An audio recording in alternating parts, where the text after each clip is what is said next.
आज मायरासाठी पोहे बनवायला जर लेटच झाले होते. काय करणार, त्याच्यामुळेच तर मला उशीर होतो.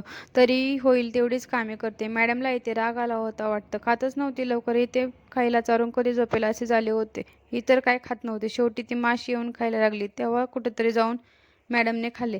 एक घास कुठे खाल्ला नव्हता तरच मायराने बसून घेतले. मायू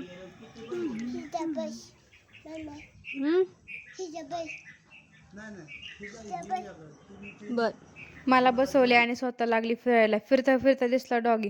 मग त्याला पण चारायला लागली. पोहे पोहे टाकले तर होते, पण त्या बिचाऱ्याच्या तोंडापर्यंत पोचलेच नाही. तिची तर काही मस्ती संपणार नव्हती. धुतलेले कपडे वाळायला घालायचे होते, तर पण मायरा माझ्या आधी जाऊन काम सुरू केलं होतं. खूपच कामाचं आहे बरं का माझं पिल्लू. कधी कधी वाढवतं बरं का काम, पण आज कोणतेही काम न वाढवता सगळं करू लागली. परत म्हणायला नको मम्मीने एकटीने सगळे काम केले आहे. लहान मुलांचं बरं असतं, त्यांना काय कंटाळा येत नाही. इथे मला थोडा वेळ काम केलं तरी कंटाळा येतो. हिला काही मजा वाटते काय माहिती काम करायला. चला, कपडे तर झाली भरून. माझी कामाची कंबळी बादली पण धरू लागली. दिवस कुठे उगवला काय माहीत.